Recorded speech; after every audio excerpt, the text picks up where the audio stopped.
Pheng, thanks a lot, man. You know, I think I first heard of you of all the stuff you started doing, you know, kind of with Guerrilla Pastures, some of your farm. One of the things is I love the name though. Yeah. Guerrilla, you know, guerrilla as in like, you know, like military, guerrilla as in like, you know, very kind of urban, kind of like put together by duct tape type thing. Yeah. You know, and I really love that. It's especially as these, you know, as Hmong kids growing up, knowing the stories of our people, you know, being part of the SGU, the Special Guerrilla Unit. You know, my dad, you know, I'm not sure if you have any family members. For me, it was like my grandpa, my dad, my uncles. They, you know, fought within that unit. You know, was part of that unit. So it was like this. So the word guerrilla to me really means a lot. And I remember I saw this thing pop up. I forgot what it was, like Facebook or maybe, you know, Instagram said Guerrilla Pasture, and I'm like, wait, this is such a cool name. Yeah, I love it. That kind of that old school. You know, our people were trained by the, you know, like has that military training, you know, that grit, and then pasture. Yeah. Pasture, sometimes you think of pastures, you think of very like calm, animals grazing. Yes. Yeah. But the idea of pastures for Hmong people is like what they, you know, like gardening, like farming, like gardening. I don't even want to use the word gardening because gardening is like cute. Like we're gonna grow flowers. Yeah. Look at that pretty. It's like farming, you know, and so I love that name. I'm a huge fan of when I see something, the name captures me. I'm like, okay, I want to learn more, you know. Thank you. Yeah, well, that's like 100% where we got the name was like our history of guerrilla warfare during the Secret War, and then two, like there's this concept of like here in the cities of guerrilla gardening, right? It's this idea of like producing food where maybe we're not always the most permitted, or like producing food in kind of like ideal spaces. Right? And doing things like, non-traditionally. And so we want to, you know, we were trying to grow food, like we want to encourage people in the city to grow food more. And then also have, you know, anytime you have pastures, it's this idea of like animals grazing, poultry. And so we want to incorporate animals into not just gardening, right? Not just guerrilla gardening, but incorporate some sense of animals in there, just because, like, you know, you can't have gardening and a farm without animals. You know, animals, it's a whole ecosystem, bro. Right. To close the system, right? You got to have them, you know, there to produce nitrogen, to take care of some of the waste, right, and provide natural fertilizers. So that's kind of where the origins of the name came from, man. And it's our goal to come back into the city. I was just talking to a friend about this, but like we want to have a horse stable in the city. We want to own a whole city block where we're rotating animals through from like neighborhood to neighborhood. So I don't know, it's an idea, and it's 10-20 years down the line from here, but we're just getting started. Yeah, man. So okay, Pheng, if people look at you, they might be like, oh yeah, like you have a farming background, you know, parents farm, and you kind of grew on them. That's not really your background, right? No. So first and foremost, you and Tu run your own podcast, right? Yeah. No Eggs, which by the way, the name is hilarious. Yeah, and you were on, so thank you, because you were like our first like big guest on, you know. So. It's fun. You know, it's fun. It's incredible. I think that in the world that we live in right now, especially let's just say even in the Hmong world, where it's just I'm really challenged every day because I have an incredible father. My dad was one of those dudes who said, you know, I'm going to live for my family. I'm going to make sure my kids are raised right. I'm going to work hard. I'm going to do this, you know, and he lived unconditionally for us. And anybody who knows me, who knows what we're talking about, especially when it comes to like our restaurants and everything, like know that like my mom and dad is, you know, are key staples of making sure we bring honor to this. And so I had a great male example of what it means to be a Hmong man, right? Yeah. And I didn't realize that not every Hmong dude growing up had that. Yeah. You know, and so for me, I feel very blessed when it hit me. Like, oh wow, like I had a great example of what it means to be a Hmong man, and what it means to be, you know, how to carry honor in our clan name and who we are as Hmong men, right? Yeah. But again, as I got older, I realized like, oh shoot, not everyone had that. And it's not a right or wrong thing. It's just life situations, right? Right. 100%. Like that was my mother. You know, my father left when I was like really young, you know, and it was like a messy situation. And so me and my father, we don't have the best relationship even now. And so like I didn't grow up with a strong male Hmong male figure. So like I didn't attend a lot of these Hmong events growing up. Like I had no clue what all this stuff was. And so it was me, my siblings, and my mother, and I had to find father figures like elsewhere. You know, my scoutmaster was huge, and all of my coaches in sports. So I found male figures elsewhere. But for me, my mother was my hero. And so that's why, like, and she was big into gardening. She would always make me garden. You know, because I was the firstborn American, so I was like, I would eat a lot more food than everybody else. You know, it's very American of me, right? To consume more. And so she would always pick on me to like help her in the garden and do all this stuff. And then I eventually took refuge in that. And I eventually found that to be a safe place for me. And as I became an adult, I just, that's what I did. But one of the things that I really love about what you and two are doing with the No Egg podcast is you guys are great at what you do. You know, you guys have very different jobs, and things, interests that you guys do. But I see two very strong Hmong male figures who are setting great example for other young Hmong men who are growing up to watch. And to listen to things that, the kind of messages that you guys are putting out there and the kind of guests that you're having coming on, that it's not about, trying to get glory or money or all of that stuff, you know what I'm saying? And so that's what I really appreciate about what you guys are doing with No Egg. Just the content you guys are putting out, but more importantly, the quality of it, about like what it means to be a Hmong dude, and what it means to accept responsibility as a Hmong dude. And so that was one of those things that I really drew me right away to you, and two, obviously two was here last season. I saw that episode. So I'm like, it was only fair if we had two, we paying. Thank you. It's because of two, that's why you're here. No. But when I saw, when I kind of started seeing the stuff you guys are putting out, I'm like, dude, like I want to investigate in your stories more. Just like with two, it's like, oh no, he's not just a car guy. He's also had this other life. Working as a fireman, being in the Marines, like so it was really cool. But as I got to know you more, like right now you're doing Guerrilla Pastures, but before you had like all these other things you had right before. So let's unravel that. Right? I mean, man, just starting like in high school, like you married your high school sweetheart. Married my high school sweetheart. Yes. Amazing. She is the backbone to everything that I'm able to do. She's the reason why I'm able to do all these things, right? You have two daughters. Super adorable. And it's amazing. How old are they? 5 and 2. Dang. And so the farm is just really an excuse to take them outside to go play, So every day we'll go collect eggs, we'll run around, chase the chickens, chase the goats around. You guys are an Instagram family, you know that? Yeah. Family made for Instagram.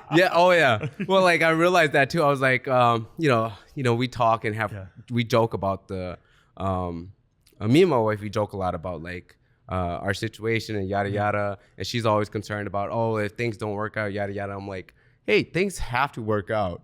You're part of my branding. My branding is we're a family farm. So if I don't have a family, this doesn't work out. Like I need this to work. Like I'm like I can't drop the ball on this. You and the girls are the brand. So exactly. Don't leave me, okay? Yeah, exactly. So nobody wants to see a lonely dude out on a farm. That's a weirdo. Yeah, exactly. So that's why I walked in today with like some flowers. Right? I got to make sure after this I come home and I bring her some flowers and toys for the kids.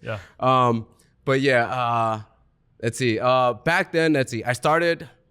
I used to bodybuild of all things. Yeah, you're a bodybuilder. In high school, I played football, and as a little guy, I'm 5'4" on my best day. So I would always put in a lot more work than everybody else. So I was like in the weight room all the time, grinding, and then I wrestled in the winter, and then eventually I was just like, all right. I took on bodybuilding, and I did that. I competed as a teenager. I competed into like my early 20s, but after 7 to 8 years of that, working out every day, eating 7 meals a day. Takes a toll on your body, doesn't it? Yeah. I eventually just, then I graduated college too. And then I kind of hit this like crossroad where I was like, all right, I spent 7-8 years in bodybuilding. I've also worked really hard to graduate from college. Am I going to choose my career or am I going to choose bodybuilding? I ended up kind of choosing my career because at the time I was like dealing with like injuries and stuff. And I was just like, I don't know if I want to continue this path. You know, a great friend of mentor in bodybuilding, he's older than me. And he told me, he was just like, hey man, look at us. Look at all the guys in the gym. These have been the same guys in the gym for the past 10 years. They've made a little bit of stride. Like, do you just want to be one of us? And it really put things into perspective because I was like, oh yeah, like, all right, I've got another opportunity. So I ended up choosing my It's great to have a mentor career. like that. Yeah. Like a mentor who's like real with you. Oh yeah. You know, because you and I both know that we've had people that are like, you can do anything you put your mind to. It's like, nah, man. Yeah. Like it's one of my coaches in football always said this to me. He's like, you know, you're gonna come to a point in your life where you're like, for example, if you want to be a MLB pitcher and your arm the fastest can only throw a ball at 60 miles an hour, and you can get all the great technique training, you can do everything, and maybe you hit 65, 68. Yeah. You're never gonna be in an MLB. Yeah. Not even considered. And you have to realize that there's limitations on genetics, you know, how your body type is. And man, it's especially in bodybuilding. Growing up, like I had the Muscle and Fitness magazine, I had the Flex magazines. I read all that stuff. I learned how to like work out. I learned how to do all these like different movements, use all these different equipment by reading those. I had no idea of being a bodybuilder, but just working out, especially, you know, playing football and doing sports growing up, it was like, oh yeah, I want to be proficient in this, right? But you start reading that, it's like to get to the next level, you have to turn the key to do other things, you know? Yeah, and it's, you know, and I know it's something, you know, we've talked about offline, you know, about how that it's like, nah, you just have to hit reality. Because you get to the point where like, if you're going to, you get to a point where you have to ask yourself, am I willing to take it there? And how much more am I willing to invest, right? I've been, at that time, I was already with my my now wife for 7 or 8 years at the time. It's like, okay, I have this career. I just graduated college. Like, how much am I willing to put her through? You know, and then, you know, I was also tired of being broke. You know, like a poor like college kid. You know, and then I'm spending all my meals or all my money on meals and gym time.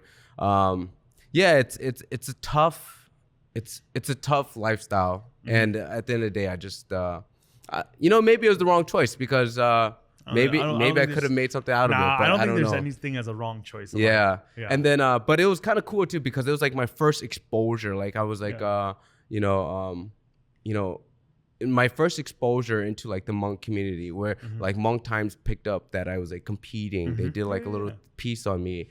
And then like even nowadays, like even sometimes when I go out, people are like, hey, you were that monk bodybuilder guy. I'm like, yeah, like I'm like, yeah, that's a long time ago. I've lost some weight. I want to be the Pheng of. I've lost some weight. Yeah. So every now and then I still get that. I'm like, no, like that's not me anymore. Like, and so, but I'm very grateful for that opportunity because now everything that I do now, I still take what I learned from bodybuilding and I still apply it to everything that I do now. Like the work ethic. Really just applying yourself. And so nothing I do, I don't do anything half-assed anymore. And so even now with gardening, you know, I didn't just want to garden. I didn't just want to beekeep. I'm going to figure out how to ways to make this a part of my life, right? And so we moved out on the farm. You know. So you go from, you know, doing the stint in bodybuilding, you know, fitness, all that stuff. And then you, after you got done with college, you went, where did you go next after that? You know, I had a full career. You know, I worked in nonprofit management. You know, my passion is kind of youth work. So I wanted to make that work out.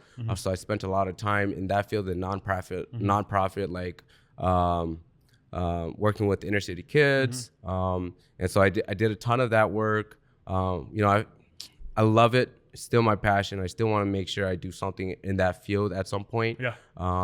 Which you guys still do with the farm. Yeah. Yeah. Yeah, and so it's cool. Like we get to go into schools now. I bring my bees, and I bring my animals into schools, and I talk to them and do like little workshops. But I realized that there wasn't a lot of money in that, and so I ended up going to corporate world, grinding. And I just got burnt out, kind of like as I entered my late 20s, and then I went into some dark places. I love how you like have this whole like 4 careers, and then in my late 20s, I'm like, oh, in my late 20s, I'm like, what am I gonna do now? You know? Oh man, it's awesome. Okay, keep going. Yeah, because in my late 20s, I was like, all right. I think as I was approaching my 30, I had a goal set out when I turned 30. I was gonna make this much. I was gonna do this. Yeah. And I realized, that's not gonna work. Like I'm not gonna get there. And then I finally asked myself, I was like, all right, well, I'm unhappy. This route has taken me into some dark places. I started drinking like heavily. It's bad when you're in line at 10 a.m. waiting for the liquor store to open, and it's you and 2 homeless dudes. And you're there with like a suit and tie, getting ready to go in before you step into the office. And so I was like, all right, I'm really unhappy here. What is gonna make me happy? And so I was gardening at the time because I had my own place. I felt really good about that. I was like sharing vegetables with friends, families, and neighbors, and so I took a lot of pride in that. And so once that happened, I kind of started my escape plan from that life, right, the office life. And so I was like, all right, I want to garden. I'm not gonna outgrow vegetables that I'm not going to grow vegetables better than like our parents or the generation before me. So what else can I do? So I went into like meat birds, and then I got into honeybees. And eventually I started looking into those things. And then finally, when I reached my breaking point, I was like, all right, it's time for me to go. I talked to my wife, and I was like, we got to go. We got to go. I cannot do this anymore. And bless her, because we're city kids. This is not what she wanted at all. But for my sake, she was like, all right, I get it. I've seen how hard you work, and you're truly passionate in this. We're going to go give this a shot. Yeah. You got X amount of years to make this happen. If not, we have to really, yeah. And so we did it. We moved out to the countryside, got a little piece of land. We're not too far out, which is nice. We're still close to like friends and family. We got some animals, and then we ended up picking up some bees. And the bees really took off because the bees were a lot more niche. There's more of a learning curve to the bees. Like as Hmong people, everybody's got chickens, right? Everybody's raising meat birds. Everybody's got goats, right? So you're not really setting yourself apart. You're like, I'm going insect. What's up? Yeah, exactly. Nobody's got bees. Everybody's afraid of bees. And so there's more of a learning curve. And then the Jason Statham movie came out, Beekeeper, and you're like, oh, that's my life. Yeah, is that guy? You're like, I'm a part of a secret covert op, group, but I'm just, out here. And that's what, like total badass. I was a bodybuilder. I worked in corporate. Yeah, but we all know that's a secret agent life. Yeah. Shout out Beekeeper. Yeah, exactly. Right. Go watch that movie if you haven't already seen it. Have you watched it? I saw part of it. Oh, dude, you can watch it. Finish it. It's so awesome. Dude, whatever, man. It's so cool. Okay, all of his movies, they're too similar. He's got to go save his family. By the way, I don't care. It's awesome. Yeah, it is he's badass. A beekeeper, okay? Badass. He's one of you guys. Yeah. So I take a lot of pride in that. But and so I'm just pretty blessed. And what I realized too, in farming and agriculture, is like there wasn't a lot of people like truly taking advantage of like social media. Yeah. So when I started this journey, I was like, all right, I'm not gonna be able to outproduce anybody else, but maybe I can tell a better story on social media. And so that was kind of my goal going into this. Like, all right, cool. Let me make sure I document this. Yeah. Let me make sure I can tell a really good story about my journey, quitting my career to start a farm, right? Yeah. And so I put a lot of focus on that. And like it just kind of worked out, fortunately for me. And I've been very lucky. And like I said, the bees helped out a lot just because it was like something different. Yeah. I think when I came out that we had honey, that we were working with bees, you know, I think a lot of people were like interested in it just because it was so different. Yeah. And I'm truly in this belief that I think a lot of people my age kind of have similar stories to me, where it's like we're told that, hey, if you work hard, go to school, graduate, get a career, you're gonna be happy. And I think there was a lot of us that did that. And I think now we're in our mid 30s and we're just kind of like, oh, I'm not happy. So then you start looking online and you start going, oh, this guy quit his job and he started his farm doing something that he loved. Like, that's kind of cool. So let me just tune in.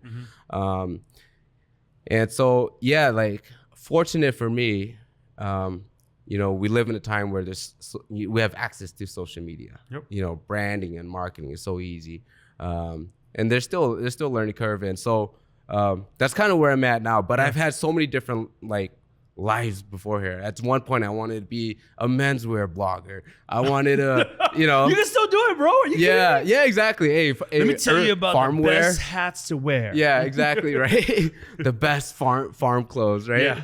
Best workwear. But, like, yeah, so, I mean, but, like, everything that I did, everything that I wanted to do, I put everything in there. And so, and like I said, I'm so fortunate to have the wife that I have because she supported me in all that. And I think it's been a little crazy, but right now she's in her final year of grad school. So this year, the farm, we're gonna slow things down and we're gonna cut out some of the excess fat and just work on what really works, which is the bee stuff. So we're gonna triple down on the bee stuff and just maybe slow down on elsewhere so that she can finish her final year of school. You know, that's her passion, that's her dream. That's what she wants to do. So I want to make sure I support her in that too, just because like she's always been there for me. Bodybuilding days, she used to like cook meals for me. She used to make sure all my meals were ready to go.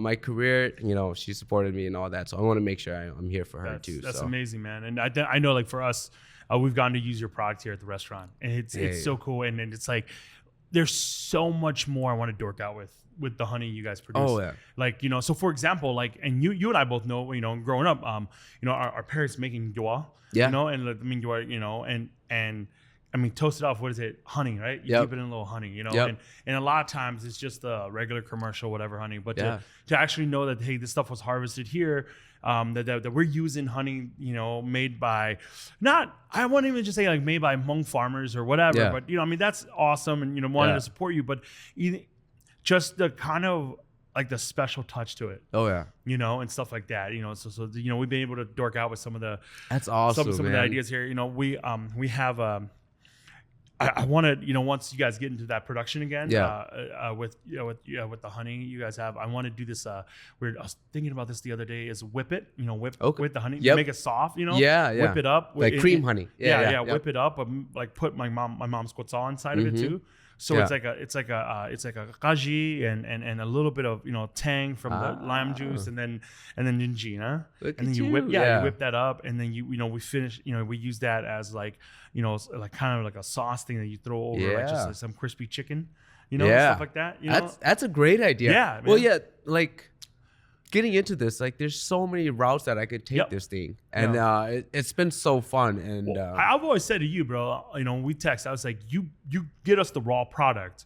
We can show people what to do with it, instead of like when people think honey, it's like, oh, I'll put it in my tea. But you're very basic and say, no, there's some savory applications that we can do with it. Oh yeah. And I think like what I love about working with you, bro, is like, this is so Hmong. Yeah. This is what Hmong people do, right? Yeah. Like somebody from our community makes one product. Another person goes, let me come alongside and use what I know. Because I don't know how to I don't know how to make honey. I don't know how to extract honey. I don't know how to do bees. Right. But you do. Come alongside, right? Yeah. So it's two Hmong dudes come alongside each other and say, let me use that. Okay. Right. And then I'm going to show how to change the application of that. Yeah. And then we could take that and then we could teach the people outside of our community to do it. Yeah. And then at the same time, like we continue to build each other up. Yep. You know, you're supporting me, like shining the light on me, and I'm able to go, hey, look, there's like, and shine a little bit of light on you. I don't know, your light's a lot bigger than mine. Let me just say that. And let me just say this too, like, thank you for inviting me on the podcast. I felt like, I was telling my wife this. I was like, you know, because I do my own podcast. But I feel like when I got the call from you guys, I feel like a minor league baseball player, right? Getting the call from the big leagues, like, hey, come do my podcast. No. So I was like, oh, like I'm getting called up. No. Like this is my time. You know, we always just say that, you know, it's a big stage and we all get to share it, and we get, you know, we're very blessed to have a little corner of the stage. But if anything that I can do to, you know, be able to share a little bit of our corner with whoever, you know, that's what I really love doing, because that's what it was for me, like growing up here with a lot of the different like big name chefs there. You know, some of them said, hey, this is the stage we've been able to build. We loved it for you not to come like in front of the stage. We actually want you to be on our stage too. Yeah. And then they moved out of the way and then let us do our thing on their stage. Yeah. Do you know what I'm saying? And it was just I learned so much about that. And it's that whole idea. And I think I remember I talked about with you guys is like, you know, the Hmong people, the legacy of our people is not carried by one Hmong person's shoulder, but all our shoulders. Yeah. And so it's like, how do we strengthen all our shoulders so that we are all strong as one, you know? And so that's so for me, it's just a blessing to be able to, you know, share some of this stuff with you, and then, you know, sharing ideas. And, you know, like, I know I'm constantly texting you, you know, going, okay, hey, when's honey production? How many can you get for us? Like, we have some ideas we're going to dork out with, you know, and stuff like that. So, Well, I got a little bit left, so I can definitely send you some more. But like you come in our podcast, like that really put things in perspective as we, you know, we're starting to get a little bit of a buzz. So then it's cool, like, to shine a little light on other people too. And so like we had like my nephew on. There's like young people that are doing so many cool things that we have the opportunity to shed a little light on. And we have like a much smaller platform, but then like when you came on, that really allowed us like to go, oh, like this guy's doing so many amazing things, but he took the time out of his day to come and show us a little bit of love. So, you know, it's like we have to make sure we continue to pass that on. So thank you again, man. I can't thank you enough. Thank you. No problem. Appreciate it. I think one of the things that, I don't know, man, like I love creating stuff for our community. So it's like this mentality. I say it's for our community, but we want others who are not in the community to come in on it too. Isn't that the most beautiful thing? Oh, awesome. Like the thing that I love the most is like my mom, you know, she has a little women's prayer group that they always, you know, they come in every week and they pray together at church. And this is like actually an international prayer group. So it's all these Hmong women from around the world. They get together and they do it over Zoom or something like that. And she was saying how one of their biggest prayer for all the sons and daughters, you know, like the guys that say our sons and daughters, that they will not just be leaders in the Hmong community, but they will be leaders in the world, in the community at large. And I think that we have to start flipping that switch, right? So it's not being like, I want to be the best Hmong farmer, blah, blah, blah. It's not even about that, right?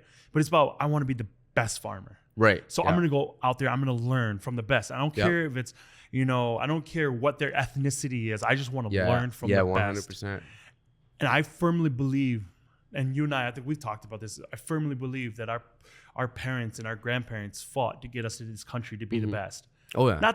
Not just the best Hmong, blah, blah, blah, blah. Yeah. But to be the best. Oh, for sure. And I think that we need to start flipping that switch. Yeah. Like, what are your thoughts? Yeah, no, majorly. Because, like, you know, I'm here today because there were so many people that just gave me that initial push, right? That reached out a hand and gave me that support. Even like my beekeeping, even in beekeeping, you know, I had one of the biggest beekeepers, Ames Farms. Shout out to those guys. Shout they're out to awesome. We use their stuff. Yeah, Ames, shout out to Brian and those guys. But they saw that I was just doing this, and they kind of reached out and they were like, "Hey, I know like you don't really have anybody helping you out, but I see how hard you're working. And you had mentioned you've never taken a class. Why don't you come out and take one of our classes?" And then he invited me out. Me and my wife went out, took one of his classes about beekeeping. Because we, you know, at the time we were just doing it all on YouTube. Yeah. Through YouTube. And so he reached out and he was like, "Hey, like, come out. We're going to show you guys X, Y, and Z." And he still continues to be a mentor. Like this winter, he took my bees down south with his bees to Texas. and he gives me like tidbits of advice, and not just beekeeping but farming, life advice. Like he's a little bit older gentleman, so he throws me a lot of gems, and I'm so grateful for that. And it was like people that reached out that had no clue who I was, that just gave me the time of their day. So like I definitely want to make sure I do that too. And and no matter their background, right? I grew up here in the cities. Like a lot of my really close friends, like they would come from all different backgrounds. I played football, and so a lot of my really close friends, like they don't look like me exactly. For and sure, so so I think as we continue to grow this, one of my mentors said, if what you're building only benefits yourself, then what you're building is not big enough. Right? Too small of a dream. Yeah, and so we want to put ourselves in a position where we can benefit the whole city, because this city is like dear to me. I grew up here, and it's the reason why I am the way I am. Like, and so. Yeah, I'm gonna shift gear a little bit here, and I want to talk about the fact, and I think it was really cool, is like, man, you were in the corporate world. You were doing exactly what every successful Hmong American kid is supposed to be doing, right? You went to college, you graduated, worked hard through that. You get to dabble in all these other things that you love, like fitness, bodybuilding. You played sports. You were in the corporate world. You're making good money, decent money. You're married. You had it exactly everything that what I think as a lot of Hmong mom and dads or even grandparents, you were like, this is the Hmong dream, right? Yeah. And something just didn't sit right inside of you, right? Where you're like, and it brought you back to farming. Talk to me, like break that down to me, man. Like, talk to me. I want to know more about that. Like, what is it about farming that draws you? Is there something in there that grows you naturally into like understanding your people more? And even how we were talking about being invited to to Madison to do the thing you did this weekend at Madison, and having you come in speaking as not just a farmer, but automatically like, hey, tell us about your little culture too. Tell us about the Hmong culture too. Yeah, because like I grew up gardening, and I had mentioned that my mother, you would always take me outside, and so I mean I hated it because she like. She would be, she's on a wheelchair, so she'd be yelling and hollering and hooting from her wheelchair, like, hey, as I'm like weeding it. She's like, you're picking my, she's picking up, you're picking my veggies, like yada yada. And so, I hated it as a kid, but like I grew up doing it, and then I eventually found like comfort in that, and then. In my 20s, so I grew up working with my hands all day. I was very physical. I played, outside all the time, played football, wrestled in high school. And so then when I got this job that I've been working my whole life for, right, going to college, going to school, I got this job. They were like, all right, just sit here for 8 hours and, take phone calls and respond to a couple of emails. And we're also expecting you to respond to emails right away at home, take phone calls in the middle of the night, and then do programming on the weekends. And then I got there and I was just like, what am I doing? I don't care about this. Like I don't. And then you're like chasing obscure numbers, fake, like made up numbers and projections. Yeah. And I'm just like, this isn't what I was built for. Yeah. I've been kind of working with my hands my whole life and building towards something else. And then I get here and I go, and they sit me down and expect me to like sit down for 8 hours a day. Yeah. And I'm just, that's just not the type of person that I am. And so, and I say this too, like gardening, working outdoors, food is so important to us. That's why I love what you're doing, because like, in gardening, like, we're one generation removed from this. Yeah. Our parents hunted, gardened for their survival, and they depended on that. Yeah. And so, and then if we stop, we'd be stopping a long tradition of that. And so, I never feel more Hmong than when I'm outside with my animals, with my kids, and I get to take them outside, and we get to spend a little time in the sun. Man. You walk around with your in the fields with your girls. Yeah. It's amazing, man. And there's nothing that brings out more Hmong than me. Yeah. And so Yeah, and so I think this is a tradition that is, it's in us. Yep. It's in our blood. And so I think, I don't want to say it's our duty to continue this, because whatever life you choose, it's totally up to you. But, I feel like I'm honoring something deeper than myself, by choosing this path. And so, and I'm fortunate to have walked so many different paths and get to choose what I do, because some people don't get to choose what they do. So. Yeah, it almost seems like you were able to try all these things where you're like, that's not it. Yeah, that's not it. And you're trying to think, that's not it. And I wouldn't say that these are mistakes you made. Yeah, or whatever decision. Because I had a mentor who explained that to me. All these things that you thought quote unquote was wrong, it actually directed you towards this. And it's like that. Well, that didn't work. So we're gonna kind of pivot here and see what and that's kind of how I feel with what I get to do now. It's like there was like 8 different things where I'm like, well, this, what about this? But there wasn't until like when I really understand what food meant to our people, what food meant to our family, what food meant to, my mom and dad. And honestly, man, like I even say, if you remove the food aspect out of it, what things I get to do, which we get to do here, and it's amazing, is we storytell. Yeah. We're telling a story, and instead of using letters and words and paragraphs, we're using food. Yep. And so that's what I get excited about. At the end of the day, you see cooks and servers and whatever, but I get to tell our staffs, like, we're storytellers. Yep.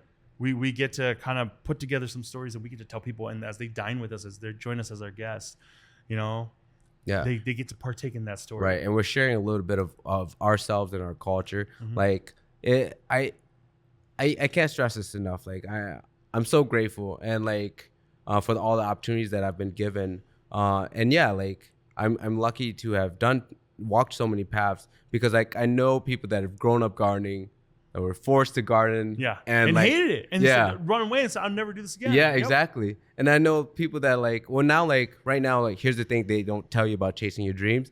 When you're chasing your dreams, or when you quit your career to chase your dreams, you end up just getting a crappier job to cover the bills until your job becomes or your dream becomes financially sustainable.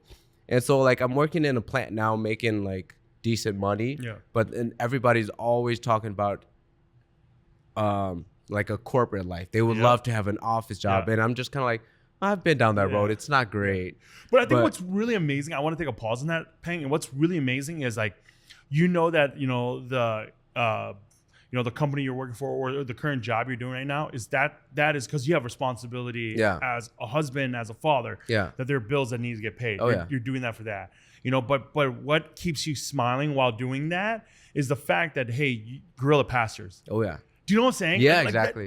That is, I think that's the one thing where people very seldom, I think that I'm very blessed to be in a position where I'm working restaurants, cooking, doing food, which is what I'm passionate about, which is what I love, and still using that has the ability to, like sustain me financially. Yeah. That sometimes doesn't happen right away. Do you know what I'm saying? Yeah, like you worked up to that. Like I was just talking on the phone with a food writer today, and I said, they're like, oh, so did this all start? And you just started right away? I'm like, nah, man. Like for the first like 3 years, I was working part-time at Coastal Seafoods, being a fishmonger and smelling like fish all the time from Monday to Thursday, and then doing a pop-up on Friday or Saturday night. Yeah. It's not sexy. It's not the most beautiful thing ever, but it was what you had to do. But what kept me smiling while doing it, don't get me wrong, love Coastal Seafoods. Shout out to them. What kept me going was knowing that, hey, like there's a different game plan here. This is the long game. We're playing the long game. Yeah. Oh, for sure. Like I get the privilege to come home from a 12-hour workday, hang out with my kids, and then also be with my animals and building something along with it. And so like this job, like as much as I trash it, like it gave me the opportunity, whereas like my previous career, I couldn't, just because I was always on, like responding to emails, taking phone calls.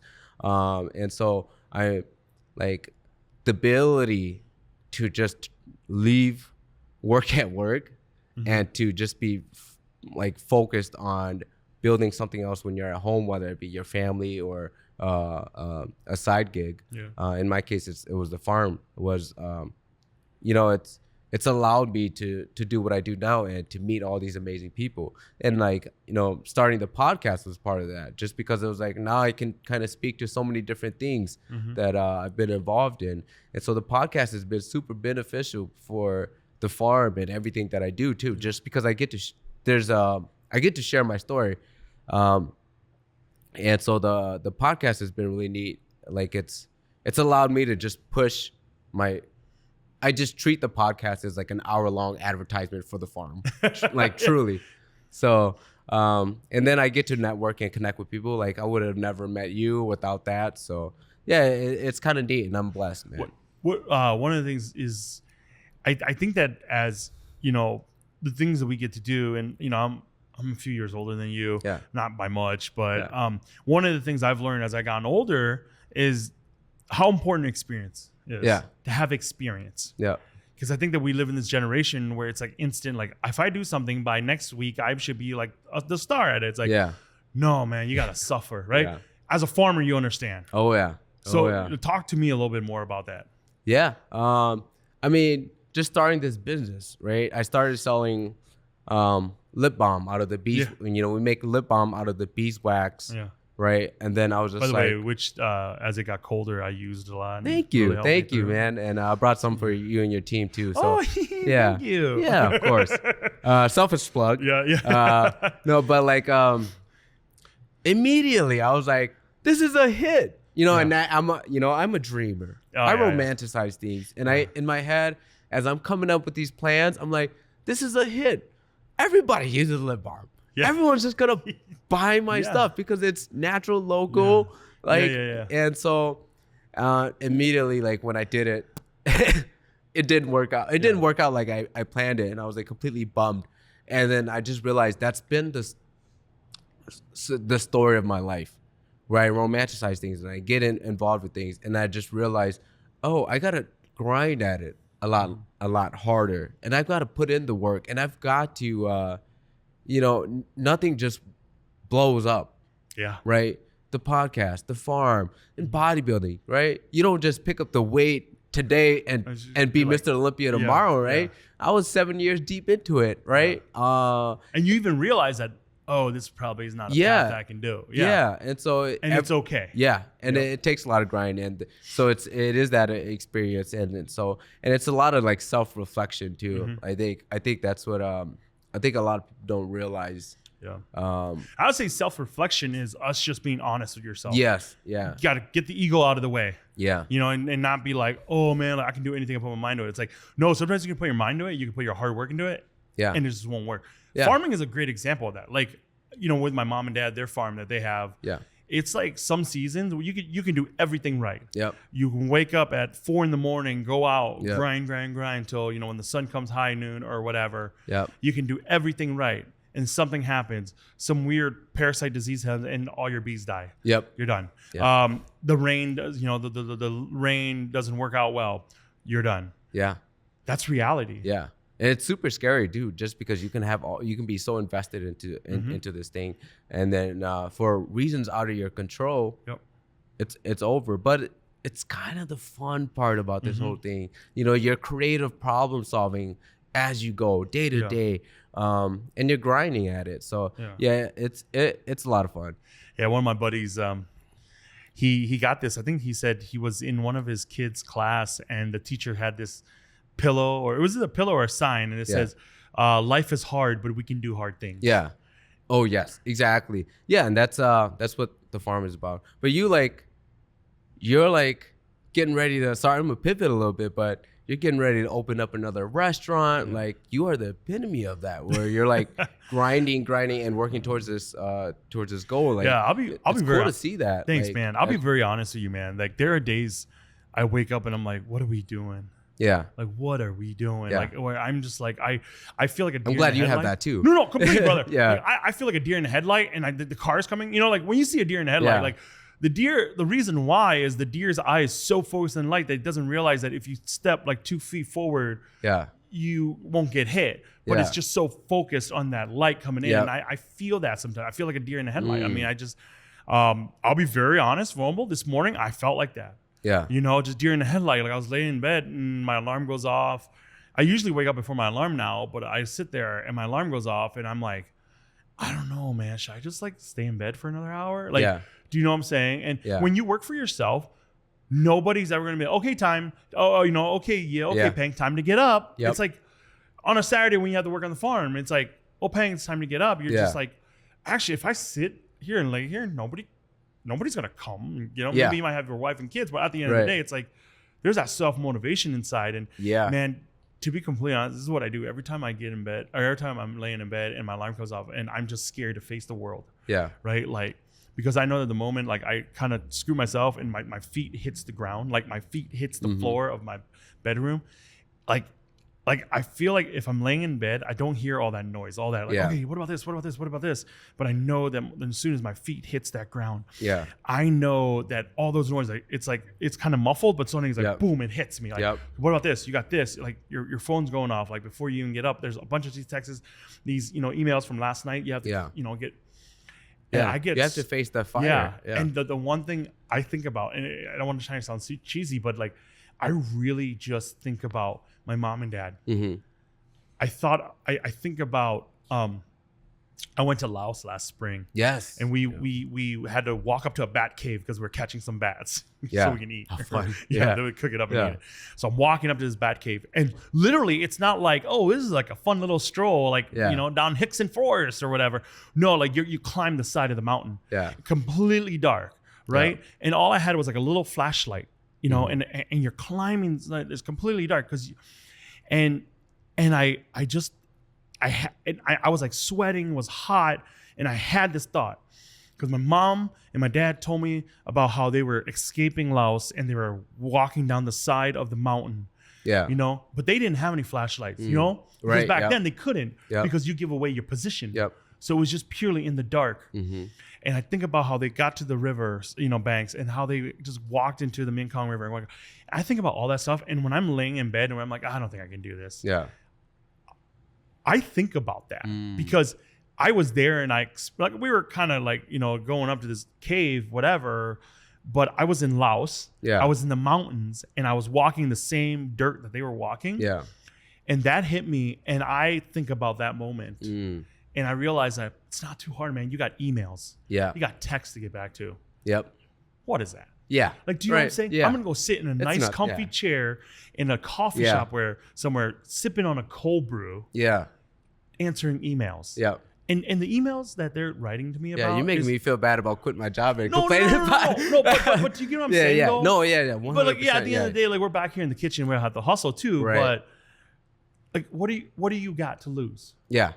Because it brings perspective, dude. Like, do you know what I'm saying? And I'm not saying that to be like, that's what I do every day. Hustle. No, not at all. But it's my reality check. It is my reality check, knowing that what do you have to complain about? And not saying that what I'm going through is worse or better than them and what they it's not a comparison, but it's a perspective. And I think that what's so cool is like when I talk to my mom and dad and when I go out to the farm and I go and I literally, when they harvest everything, I just bring everything from their farm and I watch them do, how they harvest and how they grow and everything. Like right now, my dad's getting ready. He's asking, okay, what kind of stuff do you guys need? Because we can start finding some seeds. We can start growing some seedlings for it, and we can, get it going come April, May. And he's already preparing. He's already getting his head ready, today for it. And so like that's what I think about. And that motivates me. And I think like you as a farmer, like I kind of wonder, bro, like what keeps you going that hustle every day? You kind of have to, like, for me, like definitely like my family, right? I have a wife, I have kids. I always say like, I have this, I have a bad habit of anytime I get things going for myself, I tend to drop the ball, right? But I can't do that anymore. So, cause the stakes are higher. If I drop the ball now, like, like that means letting my wife down again, letting my kids down. And so like, that's house. My house, payments my down. Farm. Exactly. So the stakes are so much higher. So I cannot drop the ball. So then when I'm laying there, like, some days I am just I am just getting up just because like I have to. But like what also has helped too is like I've been involved with therapy. My wife has been trying. She's been pushing me down this road for a long time. She's actually going to school to be a therapist, and she's always kind of served as my therapist, right? Yeah. But then she was like, all right, I can't take on all of your things. Like, you need You got junk on that now. yeah, she was like, you need to actually go see somebody, like, because like I've also got things that I'm taking care of, like, and so like that's also been really helpful too. And what I'm realizing when I started this journey, or like now, like being a couple, like almost doing it like a year now, is like sometimes you do just need to hear yourself talk about it, because when you hear yourself talking about it out loud, you either go, oh, that's crazy. Yeah. Like why? Yeah. And then also like it puts things into perspective where you can reflect back and go, oh, I've been down this road before. Here's how I dealt with it then, and that's what happened. Let me not go down this road. And so it's been super helpful for like, especially now, right? Because like I said, the stakes are so much higher now. So I need to make sure I'm doing everything to take care of myself too, so I don't crash and burn, right? So that I don't end up risking some or putting me and my family in a bad position. So that's also been like, that's been like super helpful for me. Yeah. Super. Do you feel like that's it's almost like a good motivation, like like looking at your family, your wife, your kids, yes, and kind of saying, like I'm motivated not to, like, when you're a single dude, it's, you can kind of like, I can try this, I can try this, right? Yeah. But having that foundation, your foundation, your family has really focused you on saying, yes, no, I can take risks, but it has to be a calculated risk. Oh, 100%. Because like, I think before I had kids, I was just, all right, I can go out to like 2 a.m. and I can, wake up at 8 a.m. and be just fine, right? But then now that I have kids, like I have to be a lot more careful. And then there is like a level of motivation, because like, like I said, I can't drop the ball anymore. And so I feel like there is something physiologically inside your body that changes when you're taking care of something. And then it's allowed me to kind of understand, like, when my parents, some of these tough decisions that my parents have had to make. I just did a lot of research on like our journey for my presentation, right? And it made me reflect on like, when my parents were like bringing us from Laos to Thailand, walking 2 weeks in the middle of the dark or in the middle of the night, right?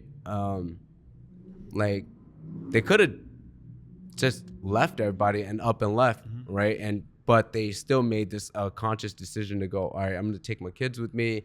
We're gonna go through this journey together. But yeah, I think when you have children, it brings something very primal out of you.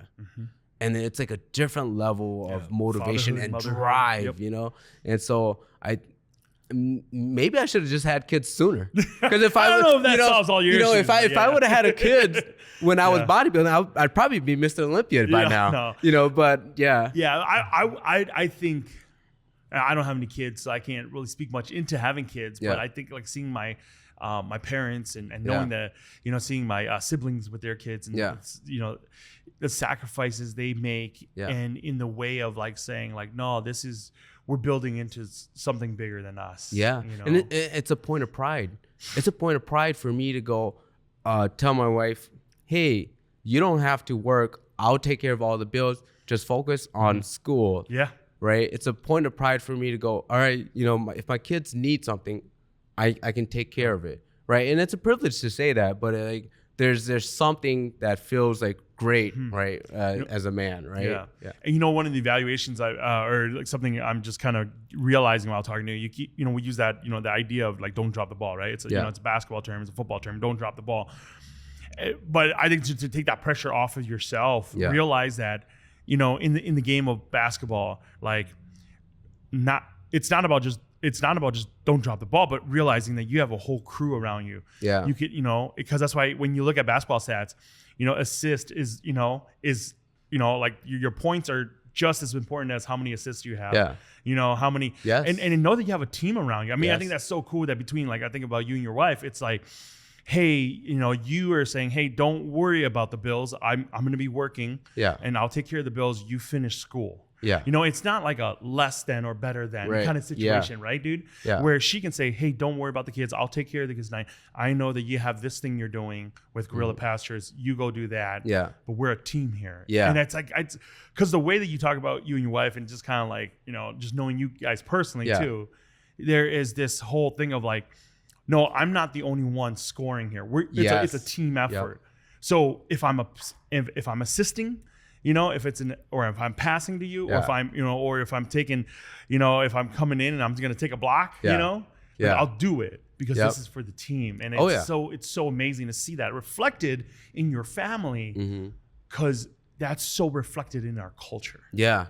Oh, 100%. Like we've had so many conversations, and being in a relationship this long, me and my wife just talked about this. Like we've been together longer than we've been apart. You know, we've been together since we were 15. Like we're like entering our mid 30s. So we've been together longer than we've been apart now. So we've watched each other grow up.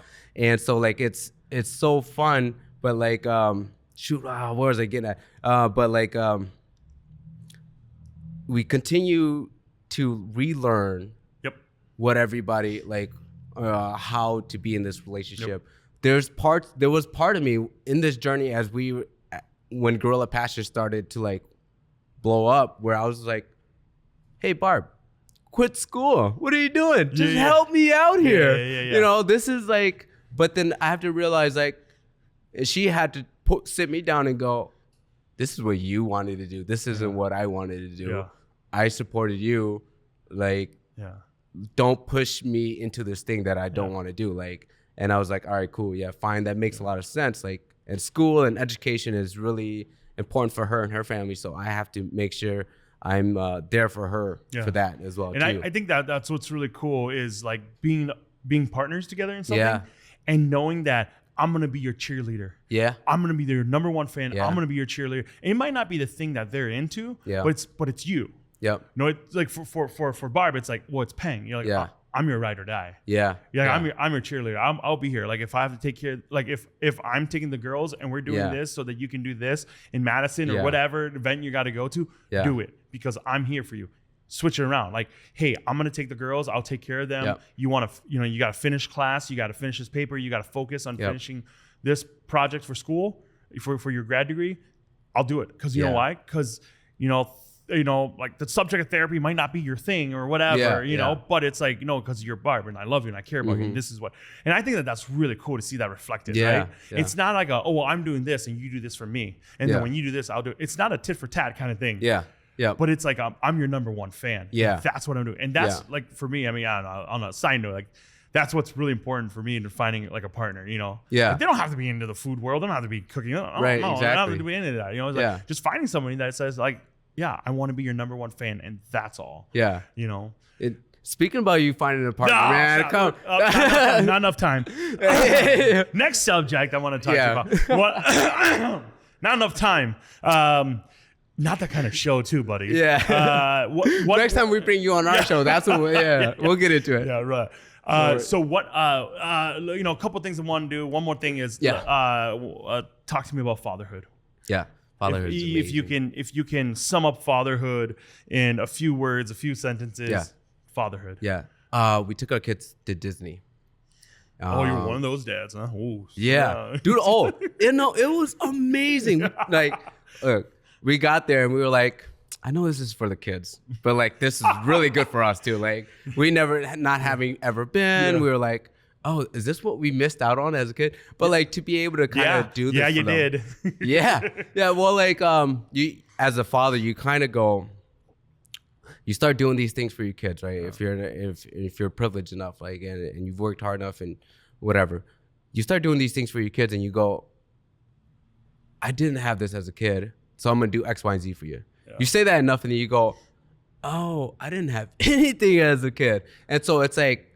And if you're self-reflective as a parent, you kind of go, oh, like, this is what I didn't have. And then it's kind of like a weird healing moment for yourself too, as a parent.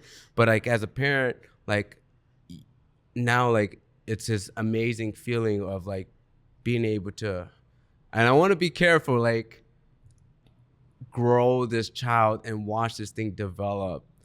and like it's kind of like create a character mode in Madden, you know, where you're kind of That's awesome. designing. I want that quote. It's like, having a kid is like a Madden character you want to create. Yeah. You're like designing You this. start them in college. You get them to the pro. What's the signing you get bonus? to pick their stats. Yeah. 99 on speed. Yeah, and so you get to craft and mold this thing, and I want to be careful too, just because like, yes, that is part of it, but like, you know, you can go overboard, you know, by trying to craft it and mold it too much. But then, it's so amazing, and it is the biggest stressor, but also like a stress reliever. I get to come home. You know, I came home yesterday. My kids from a weekend in Madison, working like and grinding super hard to get this like speech done. But like, you know, to get them to come home and have them embrace me, right? And be so happy. And me and my wife, like, that, you just don't beat that. Yeah. You just don't beat that. 12 hours of work, come back home covered in grease, like, and to see them so happy, like, that makes everything worth it, right? Going outside in the bee yard, getting stung maybe a few times, you know, and having like things not go well on the farm, but to be able to come back inside it and have, you know, just to see them, and then to have them be there on that journey too is amazing, man. And I'm just so lucky. Like I said, like, man, if I would have had kids earlier on, I'd probably, you know, maybe I would have been a professional athlete by now. Yeah, you had them at the right time. Yeah, I'm so I blessed. think one of the things that's so amazing when you talk about your girls, I've met them, they're super adorable, is man, for them to have a great example of a father. Yeah. You know, like what is it love? What is it to be loved by a father, you know, from Barb, a mother too, you know, but I think just in this conversation with you, like to have a good father figure for them and to know what it means to be loved and cared for by a father. I mean, that's amazing to have. I think of my sisters, and I think of them growing up with, you know, my dad as, you know, as their father, and you know, loving them, caring for them, and like seeing how strong they are. Yeah. When adversity comes, like they're like, okay, we'll figure it out. You know, and I and both my sisters, and they're just freaking beasts. You know, and it's so great to see that, and then to, you know, see that you and, you know, your girls. That's amazing. My last thing I want to ask you is, if you can go back and talk to like, you know, 12-year-old Pheng.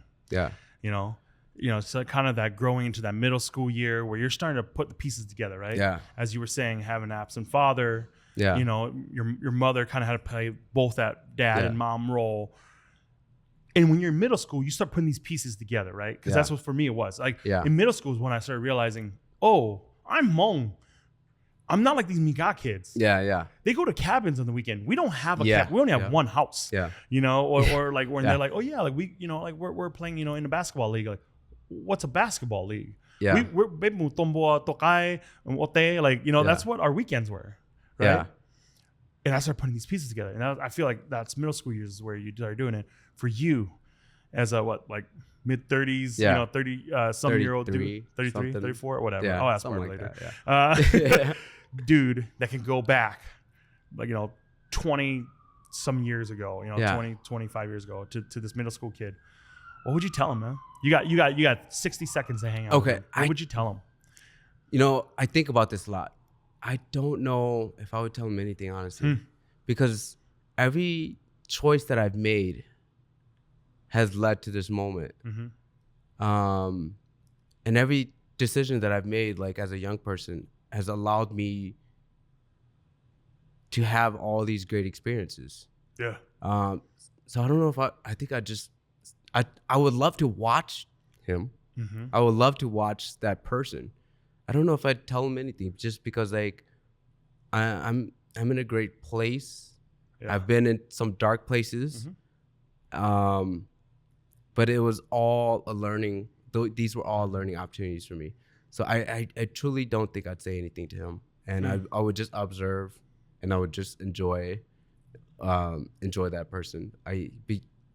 Because like all those decisions I think like that I've made when I was a 12-year-old, like they all led to this moment, and as long as I don't drop the ball now, like I think we'll be all right. And so Yeah, like I was a wild boy, and I had to have gone through some of those things to make me the person I am today. So I wouldn't say anything to him. Well, bro, I think you're doing well. Yeah. I see the success in what you're doing, how you're growing. I think everyone looks at you and they're like, "Oh, dude, like, yeah, he's got a farm. He's doing all this bee stuff. That's so cool." It's like, I'm glad that you get to share about the other 90% that people don't see. Yeah. You know what I'm saying? The hustling on the side, the having a day job, the fatherhood, being a husband. Yeah. I think that's very important for people to see and understand the whole picture instead of that one quote unquote social media side of it. You know what I'm saying? Which, that's really true too. That's a part of who you are, but that's not the full picture. Right. Yeah.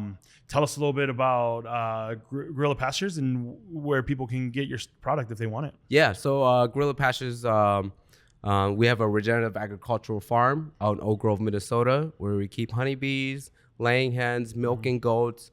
And our main focus is the honeybees. So we produce honey. We also make a skincare product out of the beeswax that we pull out of our hives, lip balm, hand balms, right? Yeah. And so if you guys are ever interested, or if you guys are looking for a product, you can go to GuerrillaPastures.com. Gorilla, not like the monkey, gorilla like guerrilla warfare. Yeah. So gorilla is two R's and two L's. GuerrillaPastures.com. We're also on Facebook. We're also on Instagram. Yeah. We try to do the best we can to continue posting and telling our story and telling our truth, right? Also check out No Eggs Podcast, because like that's where we get to have some of the conversations behind the scene, right? Yeah. And Two was a former guest here. Yeah, and dig into a little bit more about how things came to be, and then also we get to talk to like some cool and interesting people like yourself. And so thank you again for coming on. But Guerrilla Pastures and No Eggs Podcast, check it out if you haven't already. Yeah. Well, thanks, bro. Thanks for being here, man. Thanks for having me, man. Like I said, it feels like I'm being invited to the big leagues. No, it's no big leagues. It's just getting that call was amazing. No, it's not. But I appreciate everything you guys are doing, man. Yeah. Cool. Awesome. Hey, thanks a bunch, man. Thanks, buddy. Yeah.